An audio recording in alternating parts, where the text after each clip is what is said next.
Apex news India north east. नमस्कार, मैं Deepika linked apex news India में आपका स्वागत है। आइए डालते हैं एक नजर आज की सुर्खियों पर।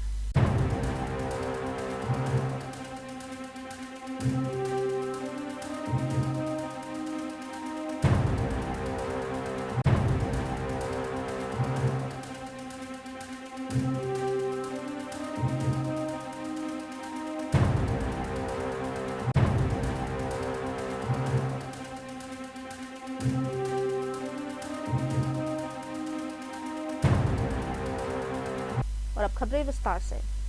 सोशल एक्टिविस्ट चेरियन मोमिन ने मेघालय में इलीगल कोल माइनिंग की जांच में एनफोर्समेंट डायरेक्टरेट की लगातार गैर मौजूदगी पर सवाल उठाए हैं।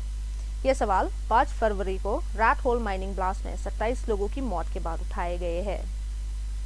रविवार को जारी एक बयान में मोमिन ने कहा कि ये घटना एक बार फिर अथॉरिटीज की नाकामी को दर्शाती है, जो एक संगठित आपराधिक नेटवर्क के खिलाफ कार्रवाई करने में असफल रही। केंद्रीय कोल मंत्री जी किशन रेड्डी के बयान के हवाला देते हुए, जिसमें उन्होंने कहा था कि इलीगल कोल माइंस माफिया चला रहे हैं, मोमिन ने कहा कि ये मामला अब सिर्फ कोल लॉ एंड ऑर्डर का नहीं बल्कि एक गंभीर आर्थिक अपराध है।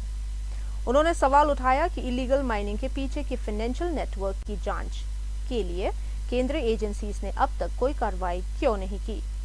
उनका कहना था कि मनी लॉन्ड्रिंग, बेनामी मालिकान और कोल का संगठित परिवहन जैसे काम नेशनल इन्वेस्टिगेटिव एजेंसीज के दायरे में आते हैं। Malaysian prime minister Anwar Ibrahim ने कहा है कि भारत के साथ आर्थिक और व्यापारिक सहयोग बढ़ाने से मलेशिया को बहुत ज्यादा फायदा हो सकता है।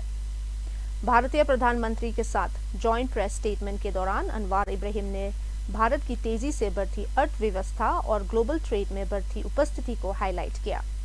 उन्होंने कहा कि दोनों देशों को एशियन फ्रेमवर्क के तहत नए सहयोग के मौके तलाशने चाहिए ताकि 2025 में हासिल हुए 18.59 बिलियन यूएस डॉलर्स के बायलैटरल ट्रेड से आगे बढ़ा जा सके। Malaysia in the ASEAN context would certainly benefit immensely if we could secure more ways and opportunities to collaborate with India to extending beyond the $18.59 billion that we achieved in 2025.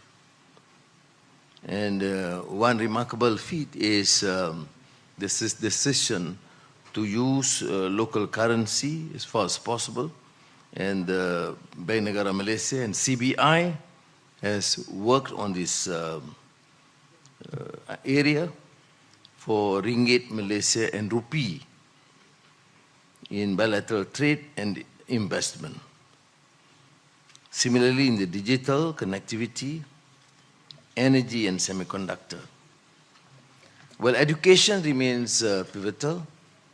Many Malaysians were educated in India, and there is a growing number of Indian students in Malaysia too.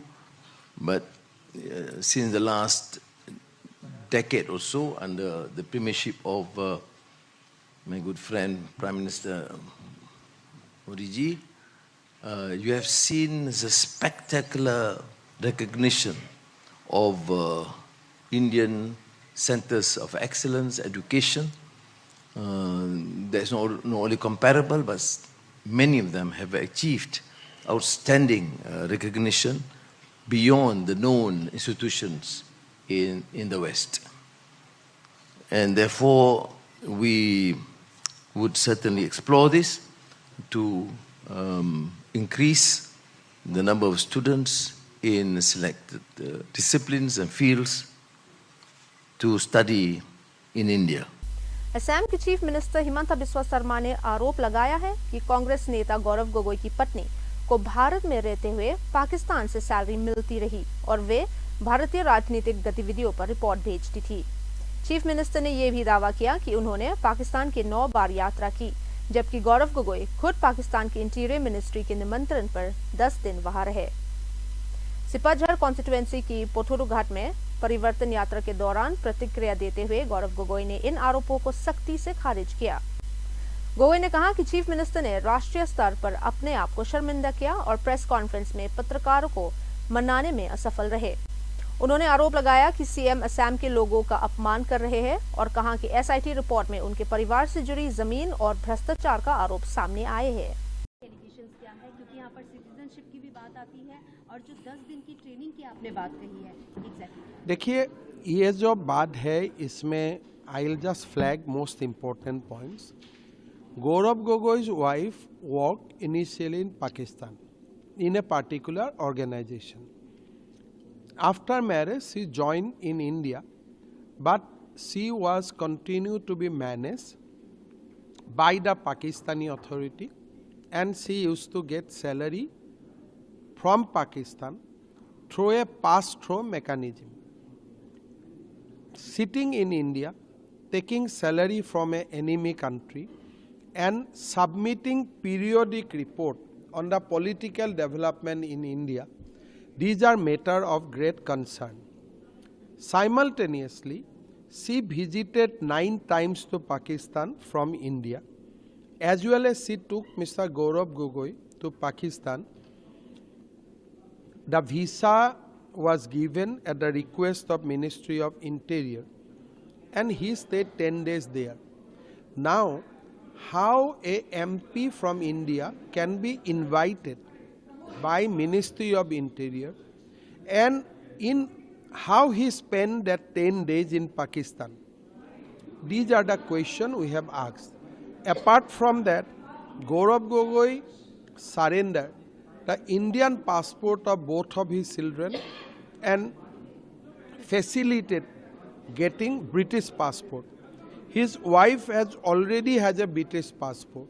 So these are the questions we asked, and I hope that Mr. Gogoi will come clean on these questions. Sir, these are serious allegations, but Jawaharlal Nehru university ने नवंबर 2025 के protest के दौरान तोड़फोड़ के आरोप के बाद पूरी इलेक्टेड JNUSU लीडरशिप को 2 सेमेस्टर्स के लिए रस्टिकेट कर दिया है। रस्टिकेट होने वालों में president Aditi Mishra, vice president Gopika Babu, general secretary Sunil Yadav, joint secretary Danish Ali और फॉर्मर प्रेसिडेंट नीतीश कुमार शामिल है। सभी पर 20,000 रुपए का जुर्माना भी लगाया गया है। स्टूडेंट्स को तुरंत कैंपस में प्रवेश से रोका गया है, जिससे यूनिवर्सिटी बिना स्टूडेंट्स यूनियन रिप्रेजेंटेशन के रह गई है। एडमिनिस्ट्रेशन का कहना है कि लगभग 20 लाख रुपए का नुकसान हुआ है, जबकि स्टूडेंट्स ग्रुप ने इसे असहमति को दबाने की कार्रवाई बताई है। आर्मेनिया ने अपनी सेना में शामिल भारतीय डिफेंस सिस्टम का प्रदर्शन किया है, जिसमें Akash air defence missile system, Pinaka rocket system, ATACMS artillery gun और मार्ग हाउवित्जर शामिल है।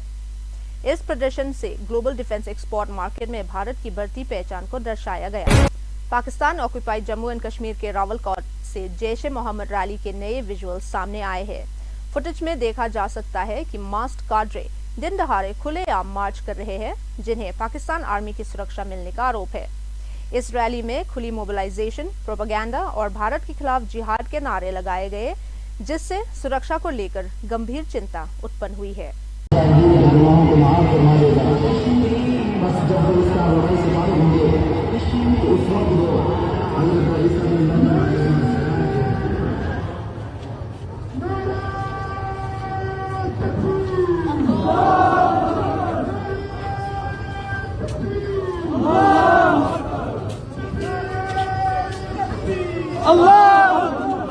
कॉर्पोरेट एक्सपोर्ट प्रमोशन काउंसिल के सदस्य शेख आशिक अहमद ने सिल्क को 0% तारीफ के दायरे में लाने का फैसले का स्वागत किया है। उन्होंने कहा कि इससे इंडस्ट्री में काफी उत्साह पैदा हुआ है और बताया कि भारत अब सबसे कम तारीफ वाले देशों में यूके और यूरोपियन यूनियन के बाद तीसरे स्थान पर है। साथ ही उन्होंने कहा कि ट्रेड एग्रीमेंट के अन्य पहलुओं पर भी विचार जरूरी है। And Indian Silk Export Promotional Council. As far as silk is concerned, there's a big excitement because it comes under 0% tariff. So by I think 3-4 days, all the agreement details will come. So we will come to know exactly how things will go from here, and definitely trade has been started and people are who are exporting, and you have to see the other perspective of this trade agreement. If you see, we are at the 3rd position, UK, European Union, and after that is the 3rd lowest is tariff. That is 18. After that, lot of economies or like lot of countries, they are falling after India, 19, 20, some are 30. So we at India at presently is at a third position. If you see the other perspective, that is European Union, UK, they fall under 10% or 15%. We are falling 18%. So we have to see how our leadership will take up with the coming time, so that the more benefits will come for the export segment. As far as import segments are there are people who are importing, and they will see how this is safeguarded so that our farmers, our agriculture produce won't get affected much. I think Kashmir also gets benefit from this deal. See, Kashmir, as far as silk products are concerned, our silk is only when we say carpets. Silk allied products, when there is not, we don't have much silk allied products. But in other states and UTs, there is definitely a big market for the silk garments, for silk fabrics. So definitely we are looking forward to get the details, and if carpets are there in this 100% silk, so let's be hopeful. Do you think this is good and big step from See, when it was a 50%, you should understand, 50% no importers from the US market was ready to buy our goods. And take an example of $100,000 US invoice. They were supposed to pay import duty of 50%. That means a good's worth, now it will get at the 18,000. So this is a big difference. At least trade will start. And we will see in coming time that how to ease this further. Our councils, they will take up with the government so that the government takes further.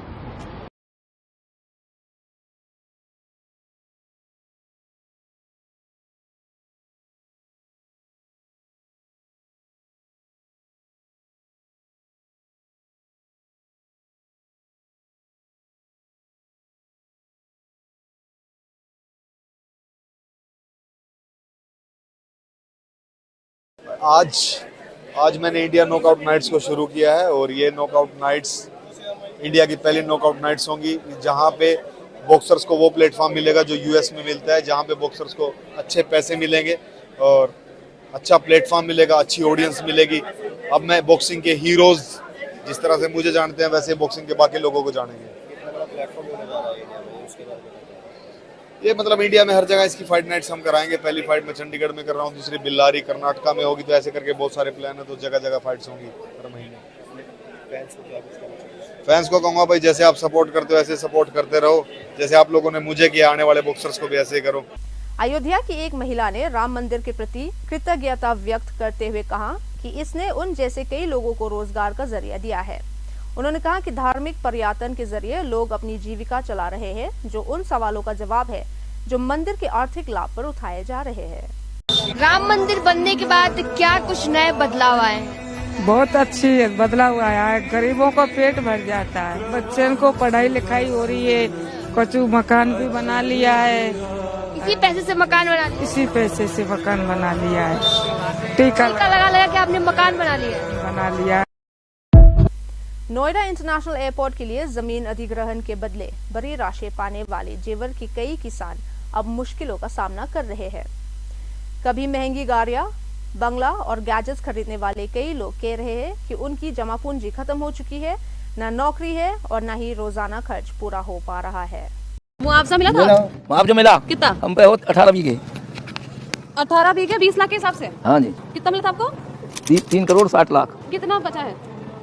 3 crore यहाँ में लगा दियो बच्चों का में। हाँ मकान देखो, 3 करोड़ यहाँ में लगा दियो। हाँ मकान देखो, और RR की चले नवेड़ा तक भी मिल जाए तो ऐसा देखो, जाकर देखो।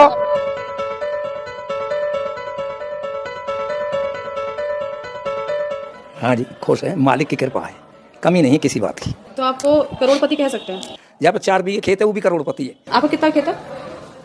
खेत है 100 बीघे करीब, जो हमारी मुआवजे में 18 बीघे गई थी उसमें से लिया है। अच्छा। 9th क्लास में हूँ, स्कूल यहीं एडिशन में जाता हूँ। जेवर का सबसे बड़ा स्कूल है। मतलब पहले भी ठीक ठाक थे हम, पर जब जमीन भी किया हमारे हालात और ज्यादा अच्छे हो गए। मिलियो कितना मिल गई? 2 करोड़ के करीब। क्या किया उसका? का जमीन फैमिली कटवाल करनी, ये मकान दुकान बना रही है। ये इतना बड़ा घर है आपका? ना ये 2 बालकन को हिस्सा, एक को परे में बालक 3 है। कितना मिला था आपको? 2 करोड़ 40 लाख। क्या किया उसका? जमीन ले लिया, मकान बना दिया, 1-2 ब्याह शादी कर दी, काम खत्म, पैसा खत्म हो गया।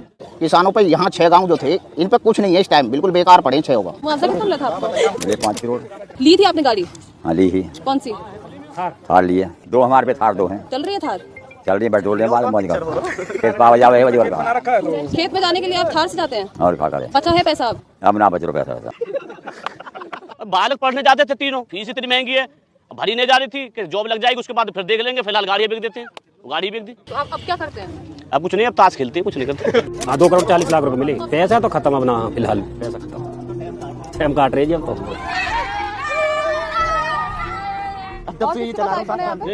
हमारे पास जो मतलब की काम चला कॉलोनी में 400 मोबाइल है, आईफोन। मैंने लियो फोन, जब मुआवजा मिलो जब लियो मैंने 90,000 को। अब डिस्प्ले के पैसे ना, टेम्पर डलवाने के पैसे ना, खत्म हो गए, कहाँ करूँ, मजबूरी में चला रहा हूँ। ये देख ये करंट और लगे, चार्जिंग पे लगा मैं तो। बीजेपी नेता दिलीप घोष ने आरोप लगाया है कि वेस्ट बंगाल के गांव-गांव में महिलाओं और ऑपोजिशन पार्टी के कार्यकर्ताओं पर अत्याचार हो रहा है। उन्होंने कहा कि मुर्शिदाबाद से मालदा तक हिंदुओं को पलायन के लिए मजबूर किया जा रहा है और इसकी तुलना बांग्लादेश, पाकिस्तान और कश्मीर की ऐतिहासिक पलायन से की। दिलीप घोष ने सवाल उठाया कि हिंदुओं को अपनी सुरक्षा के लिए क्या करना चाहिए और इस मुद्दे पर गंभीर ध्यान देने की मांग की। आज जैसे घटना बंगाल में गांव-गांव में हो रही, महिलाओं के साथ अत्याचार, विपक्षी पार्टियों के कार्यकर्ताओं के साथ अत्याचार, हमारा कार्यक्रम है तो झंडा उतार रहा है कौन? पुलिस, गुंडा पुलिस मिल करके रह रहे हैं। हिंदू समाज आज मजबूर हो रहा है। पहले हम देखते थे देश विभाजन के बाद बांग्लादेश, पाकिस्तान से हिंदुओं का पलायन भारत में हुआ था, उसके बाद कश्मीर से पलायन हुआ था, वो अब शांत हो गया। अब बंगाल में मुर्शिदाबाद से हिंदुओं का पलायन मालदा में हो रहा है। तो हिंदुओं को बचने के लिए क्या करना है? जिसको वोट दिया है वो नहीं बचाता है। हिंदू अपने लीडरशिप बनाना चाहिए जो हिंदू को रक्षा करे। आइए डालते एक नजर कुछ और खबरों पर।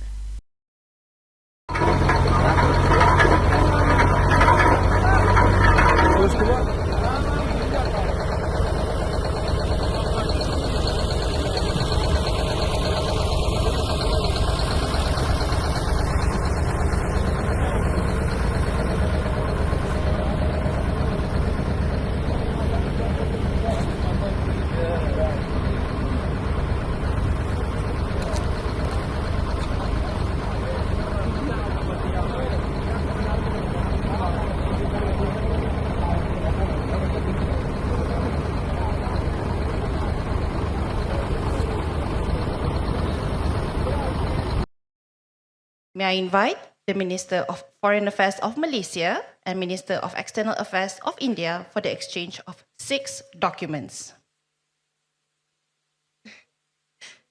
The documents are Agreement on Audio-Visual Co-Production, MOU on the Cooperation in Disaster Management, MOU on Cooperation in Combating and Preventing Corruption, exchange of letters on the MOU on United Nations Peacekeeping Cooperation, exchange of notes on cooperation in the field of Foreign Affairs of Malaysia, and Secretary is for the Ministry of External Affairs of India. The documents are MOC on promoting social security program and activities for Indian citizens as insured person in Malaysia, exchange of notes on cooperation in vocational education and training, and exchange of notes on security cooperation. Thank you, Your Excellency. Yang berbahagia Datuk Seri, please remain in place.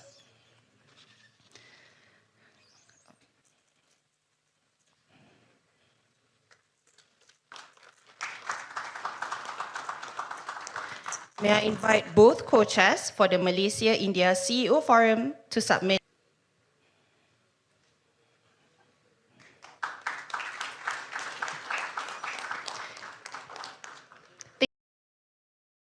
We have seen have such a wonderful reception and affection from the people of Malaysia. मेरे मित्र प्रधानमंत्री जी, आपका हृदय से बहुत बहुत आभार व्यक्त करता हूँ।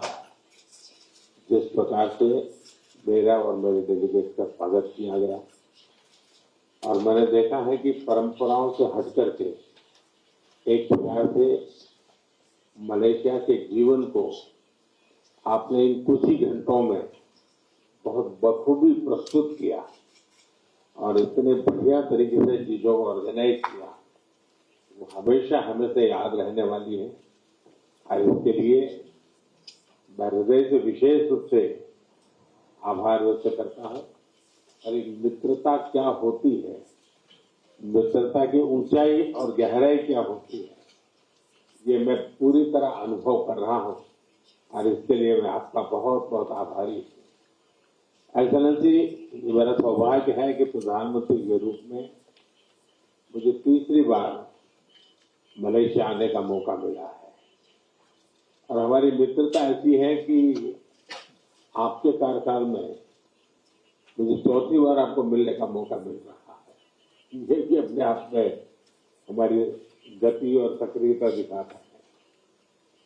बीते वर्षों में हमारे द्विपक्षीय ट्रेड बस्तुरंखौ फालान baksa माइबा अंचं मैन्युफैक्चरिंग सेक्टरो माइबा फैक्ट्री कारखानारंखौ माइबा दंतां दंतां बस्तुरंखौ थारियानि फूड प्रोसेसिंग नि यारानि गमन अंचं चानचिउ नामगेन तलो गारोरेलसो आ खुसियो आ थिख्रि किला दक्पा बियापो मेघालय गमकना मेघालयनि मेड इन मेघालय नोकमा आइसक्रीम को दालो मेघालय स्टेट गमको थिख्रि किलाव थारिंगा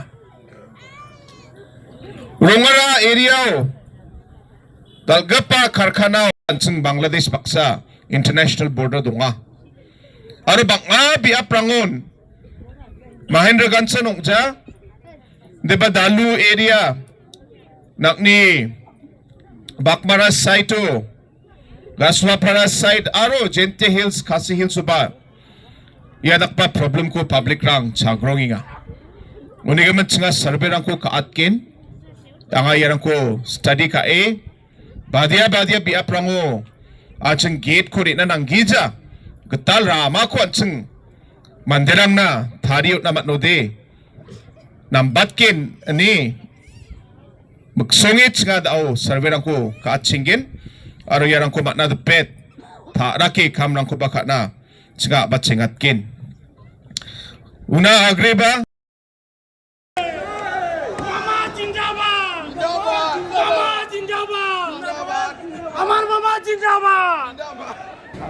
এতিয়া জাতীয় সংগীত পৰিবেশন কৰিবলৈ লোৱা হৈছে আত্মনিৰ্ভৰ অসম অভিযান 2.0 মেট্ৰ' জিলাত এই আঁচনিৰ শুভ উদ্বোধন কৰিবলৈ অনুষ্ঠানৰ আৰম্ভণিতে আদৰণীয় ৰবি কোটা ডাঙৰীয়াক আমি অনুৰোধ জনাইছোঁ।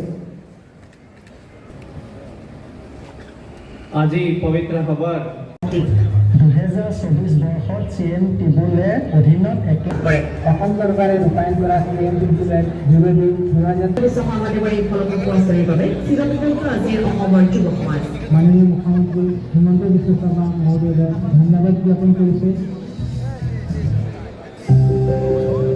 মোৰ নাম উপেন বৰা, গাঁও লোককলা। মই যে আগতে তাত থিয় হৈ থাকিলে কোনোবাই আগতে পাব সেইটো ব্যক্তিসকলে Level 2 first floor car parking on counter number Somoriar ব্যক্তি সকলে counter number ধন্যবাদ। Hello please hello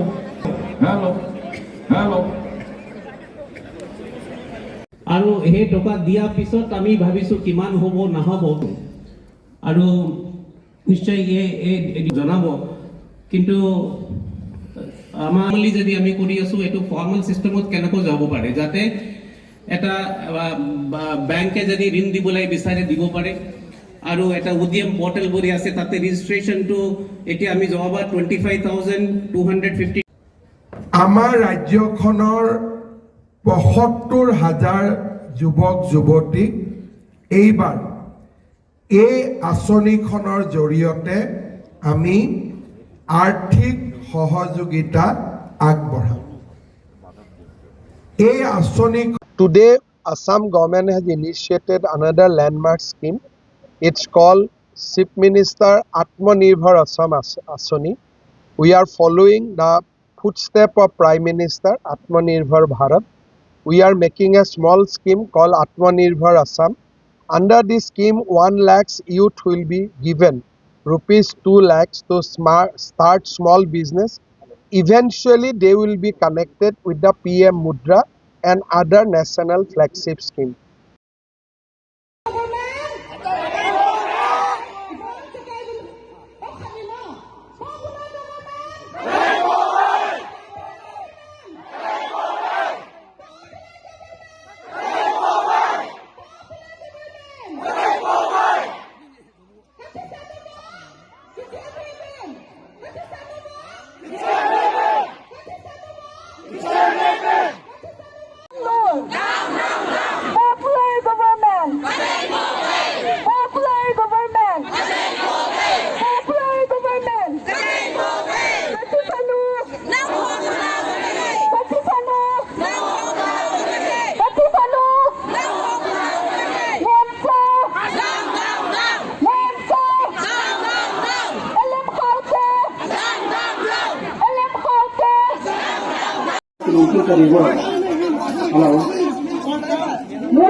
बॉक्स ले തമിഴ്നാട്ടുകാർ എല്ലാം നമ്മൾ തന്നെ ചെയ്യണോ? അത്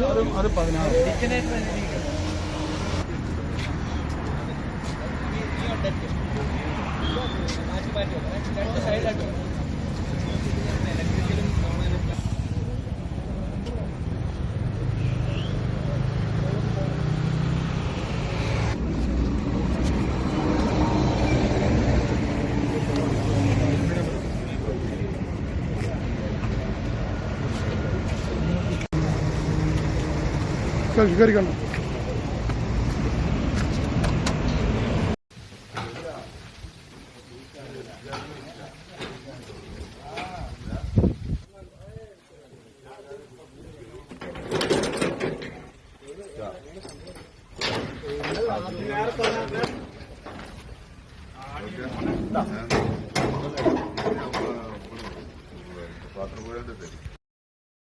अब वक्त हो चुका है आपसे विदा लेने का। कल फिर मिलेंगे कुछ और खबरों के साथ। तब तक के लिए हमें इजाजत दीजिए। नमस्कार। Apex News, India, Northeast.